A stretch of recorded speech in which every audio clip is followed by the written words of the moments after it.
Plus பக்கங்கள். Hi friends, இது மாலிகாவின் கேளுங்க கதை கேளுங்க. மானஸ் எழுதிய இன்ப ஜீவிதம் அத்தியாயம் 6. இளமாறனை அனுப்பிவிட்டு வந்த குழலிக்கு அவனை முதலில் பார்த்த நினைவுகள் எல்லாம் நெஞ்சில் அலைமோதின.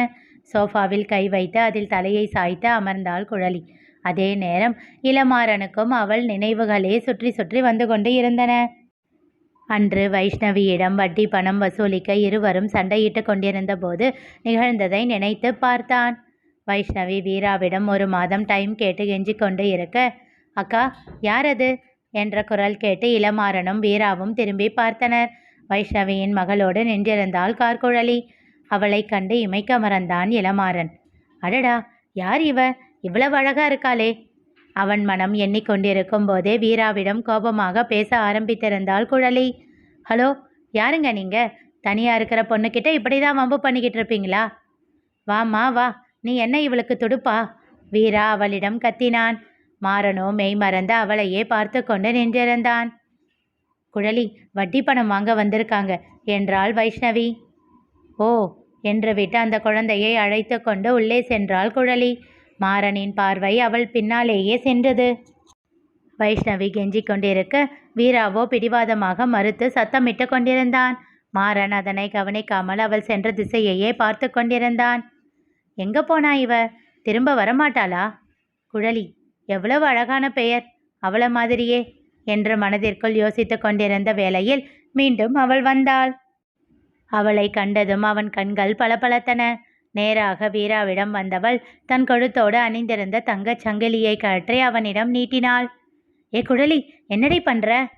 அக்கா, பணம் வந்ததும் கொடுத்துட்டு மீட்டு கொடுத்துருக்கா. அதுக்காக அதை ஏண்டி கொடுத்த? அது உன் அம்மாவோட செயின். இருக்கட்டும்க்கா என்றவள் வீராவை பார்த்து கூறினாள். அக்கா பணம் கொடுத்ததும் இதை பத்திரமா திருப்பி கொடுத்துடணும். அதெல்லாம் கொடுத்துடுவோம், முதல்ல பணத்தை அரேஞ்ச் பண்ணுற வழியை பாருங்க என்று விட்டு வாடா என்றான் இளமாறனை பார்த்து. அதுவரை குழலியிடமே பார்வையை வைத்திருந்தவன் தன் நிலை அடைந்து அவனோடு கிளம்பினான். ஹலோ என்று அழைத்து அவர்களை நிறுத்தினாள் குழலி. என்ன என்றான் வீரா. இப்போ செயின் வாங்கிட்டு போகிறதுக்கெல்லாம் எதுவும் எழுதி கொடுக்க மாட்டீங்களா? என்னது என்றான் அதிர்ச்சியாக. ஆமாம், பின்ன உங்களை நம்பி எப்படி நம்ம கொடுக்கறது? அக்கா உங்ககிட்டயே பணம் வாங்கினாங்க, அவங்க வாங்கினது கணேசா அண்ணன் கிட்ட. நீங்கள் பாட்டிக்கும் செயினோட கம்பி நீட்டிட்டீங்கன்னா நாளைக்கு கணேசா அண்ணனுக்கு நாங்கள் தானே பதில் சொல்லணும். அடேங்கப்பா, ரொம்ப விவரம்தான். இந்த ஒரு செயினை வச்சு மாடி வீடா கட்ட முடியும்? அது மட்டும் இல்லாமல் எங்களை பார்த்தா திருட்டு பசங்க மாதிரியா இருக்கு. அதெல்லாம் 10 பொருத்தமும் பக்காவா இருக்கு. வீரா அவளை முறைக்க இளமாறனின் இதழில் புன்னகை அரும்பியது. வீரா ஏதோ சொல்ல வாய் திறக்க அதற்குள் சரி எழுதி கொண்டு வா, கையெழுத்து போடுறோம் என்றான் இளமாறன். அப்பொழுதுதான் அவன் முகத்தை பார்த்தாள் குழலி. அவளையே விழுங்கும் பார்வை பார்த்து கொண்டிருந்த அவனை கண்ட வைஷ்ணவி பதறினாள். குழலி, நான் உள்ளே போய் பாப்பாவை பாரு, நான் இதெல்லாம் பேசிக்கிறேன் என்று அவசரமாக அவளை உள்ளே அனுப்பினாள். இளமாறன் திரும்பி வைஷ்ணவியை முறைத்தான். அவள் விழிகளில் பயம் அப்பட்டமாக தெரிந்தது. அப்போதுதான் தன் நிலை அடைந்தவன், ச்சே என்னடா பண்ற மாறா என்று தன்னைத்தானே திட்டிக் கொண்டான். கையெழுத்து போட்டு தந்துவிட்டு வெளியே வந்த இளமாறன் குழலி வெளியே வருகிறாளா என்று திரும்பி பார்த்தவாறே வந்தான். கடைசி வரை அவள் வெளியில் வரவே இல்லை. ஏமாற்றத்தோடு திரும்பியவன் அப்போதுதான் வீரா அவனை முறைத்து கொண்டு நின்றிருப்பதை கண்டான். மச்சான், என்னடா இதெல்லாம், ரொம்ப தப்புடா. நம்ம வீட்லேயும் பொண்ணுங்க இருக்காங்க. ஈ என்று இழித்தவன், என் வீட்டில் இல்லையேடா என்றான். மச்சான் என்று வீரா ஏதோ சொல்லத் தொடங்க, வண்டி எடுடா என்று விட்டு அவன் பின்னே அமர்ந்து கொண்டான். அதன் பிறகு குழலி செல்லும் இடங்களிலெல்லாம் வீராவோடு அவளை தொடர ஆரம்பித்திருந்தான் இளமாறன். அவளும் அவன் பின்தொடர்வதை அறிந்துதான் இருந்தாள். ஆனால் எதற்கு பிரச்சனை என்று அமைதியாக விலகி சென்று விட்டாள்.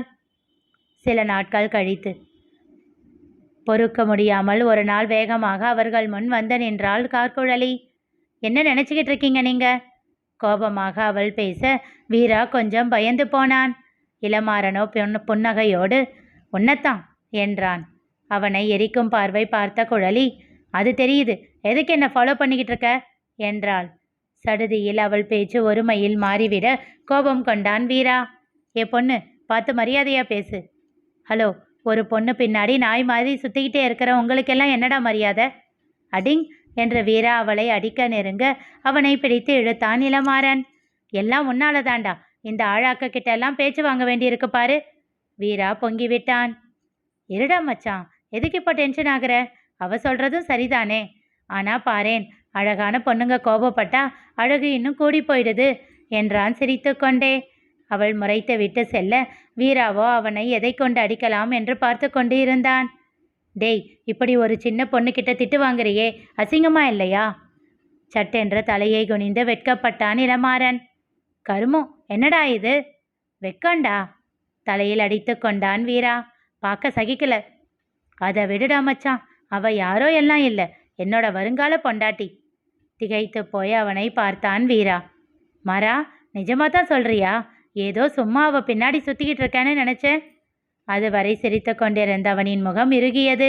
டேய், என்னை என்னன்னுடா நினைச்ச என்றான் கோபமாக. அப்படி இல்லடா, நான் அவளை ரொம்ப லவ் பண்ணுறேன்டா. அதெல்லாம் ஓகே தான். ஆனால் அவள் ஓகே சொல்ல நீ ரொம்ப பாடுபட வேண்டியிருக்கும் போலையே.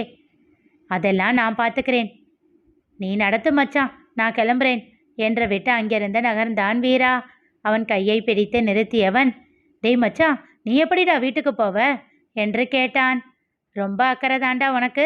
நீ அவள் பின்னாடி செக்யூரிட்டி வேலையை பாரு, நான் பஸ் ஏறி வீட்டுக்கு போய்க்கிறேன். சேச்சே, உன்னை கூட்டிக்கிட்டு வந்து அப்படியே விட்டுட்டு போக முடியுமா? அதுக்கு சந்தேகமாக அவனை பார்த்து கேட்டான் வீரா. இந்தா, என் பைக் எடுத்துக்கிட்டு போ, நான் அப்புறமா உங்கள் வீட்டில் வந்து எடுத்துக்கிறேன். அவன் கோரியதும் தன் நெஞ்சில் கை வைத்து கொண்டான் வீரா. என்னடா, என்ன ஆச்சு? உன்னோட பாசத்தில் எனக்கு ஹார்ட் அட்டாக்கே வருதுடா. சேச்சே, நீ என் உயிர் நண்பன்டா. அதெல்லாம் சரிதான், இப்போ நீ என்ன பண்ண போற? கார்குழலி செக்யூரிட்டி சர்வீஸ் என்று சொல்லிவிட்டு அவள் பின்னே நடக்கத் தொடங்கினான் இளமாறன். தலையில் அடித்து கொண்டான் வீரா. தன் பின்னே இளமாறன் நடந்து வருவது தெரிந்தும் அதனை கண்டுகொள்ளாமல் முன்னே சென்று கொண்டிருந்தாள் குழலி. சில அடிகள் நடந்தவுடன் வீராவின் குரல் அவனை நிறுத்தியது. டேய் மாறா, வண்டியில் பெட்ரோல் கம்மியாக இருக்குடா. தெரியும், போகிறப்போ ஒரு 100 ரூபாய்க்கு போட்டுட்டு போ. அட பாவி, கஞ்ச பயலே, காசுக்கு கணக்கு பார்க்குறவன் தானடா நீ. பாசமாக பைக்கை கொடுக்கும்போதே எனக்கு சந்தேகம். நான் பஸ்ஸில் போயிருந்தா 15 ரூபாயோட போயிருக்கும். உன் கூட வந்ததுக்கு 100 ரூபாய் தண்டனை மழணுமா? வீரா கத்திக்கொண்டே இருக்க இவனோ கண்டுகொள்ளாமல் குழலியின் பின்னாலேயே சென்று கொண்டு இருந்தான். அவர்கள் பேச்சு எல்லாம் குழலியின் காதிலும் விழத்தான் செய்தது. வீராவின் புலம்பல் அவளுக்கு சிரிப்பை வரவழைக்க வெளியில் காட்டாமல் அதனை அடக்கி கொண்டாள். அப்போது குழலியின் கைபேசி ஒலித்தது. எடுத்து பார்த்தாள். சொல்லு மலரு, என்ன விஷயம்? என்னடி சொல்ற? பதட்டமாக கேட்டாள். எங்க இருக்க? இரு, இந்த உடனே வரேன் என்றவள் அவசரமாக ஒரு ஆட்டோவை அழைத்தாள். அவள் அருகில் நெருங்கிய இளமாறன், என்ன ஆச்சு என்று கேட்டான். என் கூட வா என்று அவன் கையை பிடித்து இழுத்து ஆட்டோவில் அமர வைத்து கொண்டாள். என்னன்னு சொல்லாம எங்க கூட்டிகிட்டு போற? ஒரு சின்ன பிரச்சனை, ஹெல்ப் பண்ணுவியா? புன்னகையோடு அவளை பார்த்து, உனக்காக என்ன வேணும்னாலும் பண்ணுவேன் என்றான் தலை சாய்த்து. விளையாடாத மாறா, நான் சீரியஸாக பேசிக்கிட்டு இருக்கேன். உன்னோட காதலை எல்லாம் கொஞ்சம் தள்ளி வை என்றாள். முதலாக அவன் பெயர் சொல்லி அவள் அழைத்ததில் அவன் இதயம் ரெக்கை கட்டி பறந்தது. எதுவும் பேசாமல் அமைதியாக அவளோடு சென்றான். அந்த மருத்துவமனையின் முன்னே ஆட்டோவை நிறுத்த சொல்லி ஆட்டோவிற்கு பணத்தை தந்துவிட்டு மாறனின் கையை பிடித்து இழுத்து கொண்டு உள்ளே நுழைந்தாள் குழலி. இவளை கண்டதும் வேகமாக ஓடி வந்தாள் மலர். மாறனை கண்டு ஒரு நொடி ஆச்சரியமாக கண்களை விரித்துவிட்டு குழலியை பார்த்தாள். அவள் கண்களால் ஏதோ சைகை செய்ய அமைதியாகி விட்டாள் மலர். சண்மதி எப்படி இருக்கா? இன்னும் கண்ணு முழிக்கவே இல்லடி என்றாள் சோகமாக. மலரின் தலையில் காயம் இருப்பதை கண்டான். இப்போதுதான் கட்டு போட்டிருப்பார்கள் போல. கட்டு புதியதாக இருந்தது. என்ன ஆச்சுமா உனக்கு என்றான் மாறன். வாங்க சொல்றேன் என்று இருவரையும் அந்த அறைக்குள் அழைத்துச் சென்றாள் மலர். அங்கே ஒரு பெண் சுயநினைவு இன்றி படுத்து கிடந்தாள். அவள் அருகில் சென்ற குழலி, டாக்டர் என்ன சொல்றாங்க மலரு என்றாள். ஒன்றும் பயப்படுற மாதிரி இல்லையாம், அதிர்ச்சியில தான் மயங்கி இருக்கா. நான் மட்டும் அந்நேரம் இவளை பார்க்கலனா இவ கதி என்ன ஆகியிருக்கும் நினச்சாலே அடிவயிறு கலங்குது. நடுங்கிய குரலில் கூறும்போதே மலரின் கண்கள் கலங்கிவிட்டன. என்ன ஆச்சு, என்ன பிரச்சனை என்றான் மாறன். பின்னாளில் அவன் வாழ்வையை புரட்டி போட போகும் சம்பவங்கள் நிகழப்போவதற்கான ஆரம்ப புள்ளி அதுதான் என்பதை அறியாமலேயே மலர் சொல்வதை கேட்க ஆரம்பித்தான் இளமாறன். நிகழ்ந்தது என்ன தெரிந்து கொள்ள தொடர்ந்து கேளுங்க கதை கேளுங்க. மீண்டும் சந்திப்போம்.